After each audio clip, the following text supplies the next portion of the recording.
श्री गणेशाय नमः, श्री कृष्णाय नमः, श्री सरस्वती नमः। देखिए, आज आपको श्रीमद्भागवत महापुराण के छठे स्कंद का 7वां अध्याय श्रवण कराता हूँ। आप प्रेम से मन लगाकर श्रवण कीजिए। सप्तम माही देव गुरु दियो इंद्र बिसराय, विश्वरूप को इंद्र पुनि कियो पुरोहित जाय। श्री सुखदेव जी महाराज के मुख से यह प्रसंग सुन शीर नवाकर राजा परीक्षित फिर बोले कि हे भगवान, देवता लोग तो बृहस्पति के बड़े भारी शिष्य थे, उनको देवगुरु बृहस्पति जी ने किस कारण से त्यागा? बृहस्पति जी के चेलों ने क्या अपराध किया, वह अनुग्रह करके वर्णन कीजिए। श्री सुखदेव जी बोले कि हे राजन, देवराज इंद्र त्रिभुवन के ऐश्वर्यों को पाकर एक समय मदोन्मतो सन्मार्ग को छोड़ मरुदगण 49, वसुगण 9, रुद्रगण 11, आदित्यगण 12, रिभुगण, विश्वदेवागण, साध्यगण और दोनों अश्विनी कुमारों के साथ बैठे थे। सभा के मध्य में सिंहासन के समीप सिद्ध, चारण, गंधर्व एवं ब्रह्मवादी मुनि, विद्याधर, अप्सरा, किन्नर, पतंग, उर्गादि खड़े होकर इनकी सेवा स्तुति करते थे। गंधर्वगण इंद्र के प्रसन्न करने को सुललित स्वर से गीत गा रहे थे। मस्तक पर चंद्रमंडल के समान छत्र लगा हुआ था और दोनों बगलों में चामर, व्यजन इत्यादि महाराजों के समस्त चिन्ह शोभायमान हो रहे थे। इन सबसे युक्त होकर देवराज इंद्र अपने आधे आसन पर अपनी प्यारी शची को बैठाए बैठे थे। उसी अवसर पर देवताओं के और इंद्र के गुरु बृहस्पति जी, जो एक प्रधान मुनि हैं, वे वहाँ पर आ पहुँचे। तब इंद्र ने तो इनको आसन दिया, न कुछ आदर सत्कार किया। वाणियों के पति सूर असुर जिनको देखते ही प्रणाम करते हैं, ऐसे बृहस्पति जी को देख इंद्र अपने आसन से नहीं उठा और इनको बैठने के लिए आसन भी नहीं दिया। हे राजन, देवराज इंद्र के इस व्यवहार को देखकर देवगुरु बृहस्पति जी इनको ऐश्वर्य का मत जान उसी समय सभा से लौटे और किसी से कुछ न कहा, मौन साधे अपने आश्रम को चल दिए। यहाँ एक शंका उत्पन्न होती है कि 3 लोक का राज्य करते करते इंद्र को बहुत युग बीत गए और बृहस्पति जो उनके गुरु थे, वे प्रतिदिन इंद्र की सभा में आते थे, कभी गुरु का निरादर नहीं किया। परंतु उस दिन इंद्र ने गुरु का निरादर क्यों किया? क्यों बुद्धि भ्रष्ट हो गई? राजा बलि को दुखी देखकर शुक्राचार्य शत्रु को जीतने के लिए राजा बलि से यज्ञ कराया और यज्ञ की समाप्ति के लिए जो सामग्री इकट्ठी की थी, उससे आनंदपूर्वक वह यज्ञ समाप्त हो गया। उसी दिन इंद्र का पुण्य नष्ट हो गया। तब बलि के यज्ञ के पुण्य से इंद्र उन्मत्त अर्थात पागल हो गया।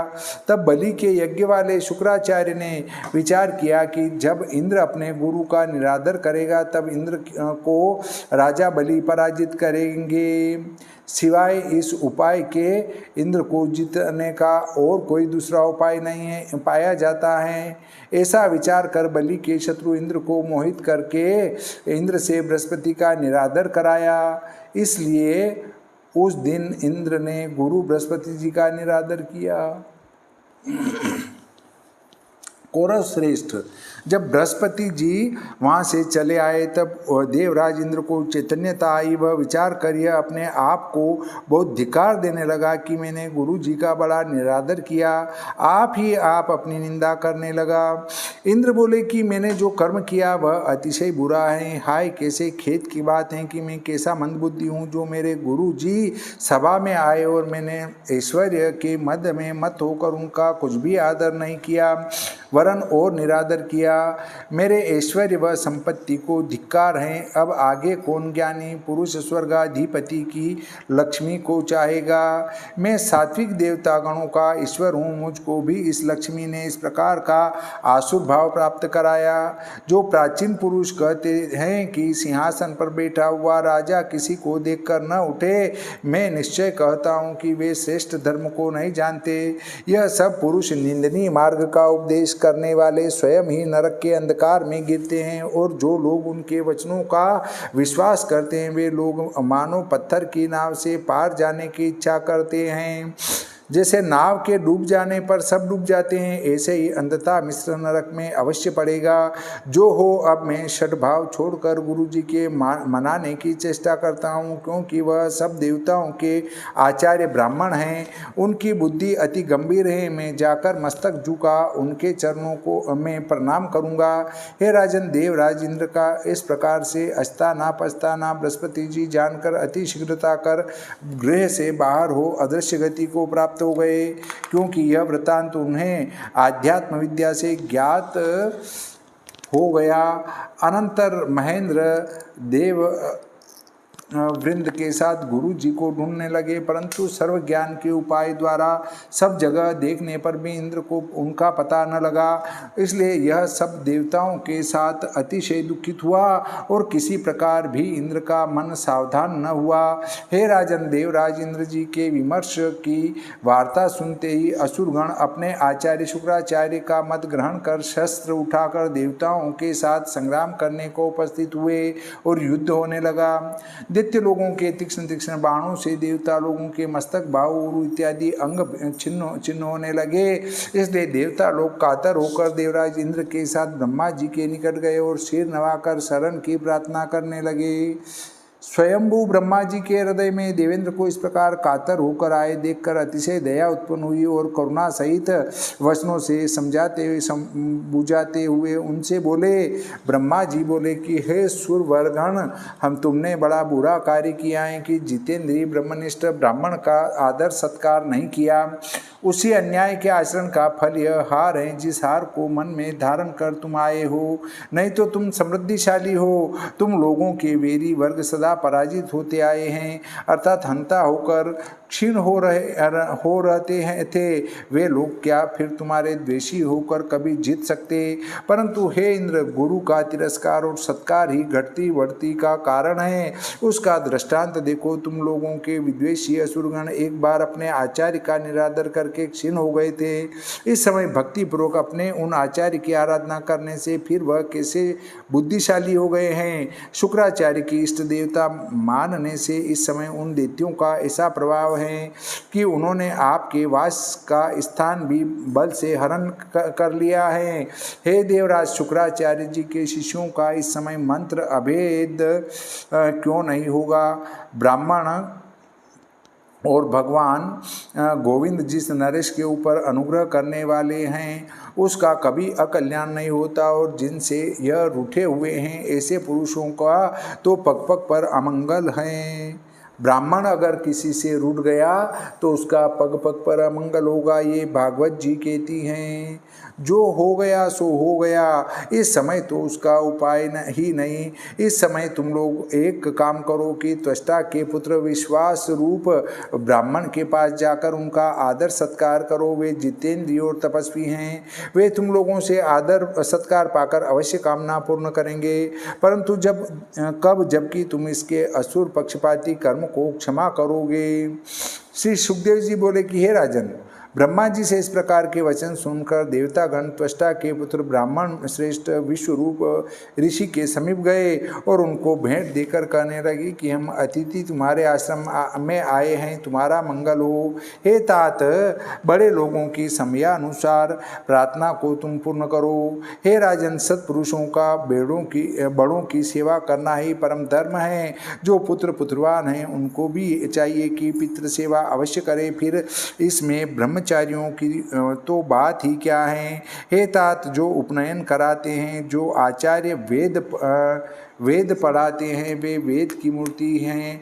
पिता ब्रह्मा प्रजापति की मूर्ति हैं। भ्राता मरुदगणों की मूर्ति हैं और माता साक्षात पृथ्वी मूर्ति हैं। बहन दया की मूर्ति हैं। अतिथि साक्षात धर्म की मूर्ति हैं। अभ्यागत पुरुष अग्नि की मूर्ति और सब प्राणी ईश्वर की मूर्ति हैं। अर्थात सर्व प्राणियों में आत्मदृष्टि रखना उचित है। इसलिए हे तात, हम लोग तुम्हारे पितृगण दानव लोगों की उत्पत्ति से अतिशय आर्त हो रहे हैं। हमारे वीर्यों से पराभव रूप पीड़ा अपनी तपस्या से निवारण करके तुम हम लोगों का आदेश पालन करने के योग्य हो। हे वत्स, तुम ब्रह्मनिष्ठ ब्राह्मण हो, इसलिए गुरु हो। हम लोग आपको अपना पुरोहित बनाने की वासना करते हैं, क्योंकि तुम्हारे तेज से हम अपने वीरियों को सहज ही जीत लेंगे। हे वत्स, तुम हमसे छोटे हो, उससे तुमको पुरोहित बनाने और हमारे प्रणाम करने से लोक में निंदा होगी। ऐसी शंका तुम मत करना, क्योंकि लोक में अपने प्रयोजन के लिए छोटे के चरणों में प्रणाम करने से निंदा नहीं होती। दूसरे मंत्र भिन्न स्थान ही वयस में बड़ा इस कारण है, इसलिए मंत्र देने से तुम ही हमारे बड़े हो जाओगे। श्री सुखदेव जी बोले कि हे राजन परीक्षित, जब तक महातपस्वी विश्व रूप से इस प्रकार देवताओं ने पुरोहिताई के लिए आर्त होकर कोमल वचनों से कहा, तब विश्वरूप बोले कि हे देवगण, यद्यपि शील पुरुष लोग अधर्म का हेतु कहकर पुरोहिताई के कर्म की निंदा करते हैं और यह कर्म पुरुष सिद्ध ब्रह्म तेजस का क्षय करने वाला है, तथापि आप लोगों की प्रार्थना के भय से यह हमको स्वीकार करना पड़ेगा। हे नारायण, आप लोग लोकों के ईश्वर हैं। आप लोगों की चाहना की बात हम सरीखे पुरुष किस प्रकार से न मानने में समर्थ होंगे। हम आप लोगों के शिष्य अर्थात शिक्षा के योग्य हैं। आप शिक्षा देने वालों का वचन न स्वीकार करना शिष्य का स्वार्थ है। हे अधीश्वरगण, जिन पुरुषों को कुछ चाहना नहीं, जिन लोगों के शील अर्थात क्षेत्र में स्वामी का उपेक्षित कनिष्ठ बाल ग्रहण और उंच अर्थात मार्गादि में गिरे हुए धान्य आदि का एक एक कण बीन कर ग्रहण करना ही धन है, हम उन लोगों की वृत्ति के द्वारा ही गृह आश्रम में साधु लोगों की समस्त क्रियाओं का निर्वाह किया करते हैं। खोटी मति वाले लोग पुरोहिताई के प्राप्त होने से हर्षित होते हैं, परंतु हमारे लिए यह तिरस्कार है। इसलिए यद्यपि पुरोहिताई का कर्म करना हमारा कर्तव्य नहीं है, तथापि आप लोग हमारे गुरु हैं, अतः आप लोगों की यह प्रार्थना बहुत थोड़ी है, सो इस प्रार्थना का अंगीकार न करना यह हमको उचित नहीं। हम आप लोगों की संपूर्ण बातें प्राण और धन तपोबल से अवश्य पूरी करेंगे, यह तो बात ही क्या। श्री सुखदेव जी बोले कि हे राजन, देवता लोगों को इस प्रकार वचन देकर महातपस्वी विश्वरूप देवता लोगों के मध्य पुरोहिताई में प्रवृत्त हो बड़े उद्योग के साथ पुरोहिताई का कार्य करने लगे। शुक्राचार्य की विद्या से यद्यपि देवता लोगों के द्वेषी दानवों को लक्ष्मी रक्षित होती थी, तो भी इन महर्षियों ने नारायण कवच स्वरूप वैष्णवी विद्या के बल से उन दैत्यों के निकट से उस लक्ष्मी को हटाकर इंद्र को अर्पण कर दी। हे कौरव, उदार बुद्धि विश्वरूप ने वही विद्या इंद्र को दी है कि जिस विद्या से देवराज इंद्र ने रक्षित होकर असुर सेना को जीत लिया। श्रीमद्भागवते महापुराणे षष्ठ स्कंदे भाषाटिकायाम इंद्रादि देवेर विश्वरूप पौरोहित्याय प्रार्थना वर्णनम नाम सप्तमो अध्यायः। बोलिए श्री सरस्वती मैया की जय, श्री कृष्णचंद्र भगवान की जय, गणपति जी महाराज की जय, श्री रामचंद्र भगवान की जय, बजरंग बली की जय।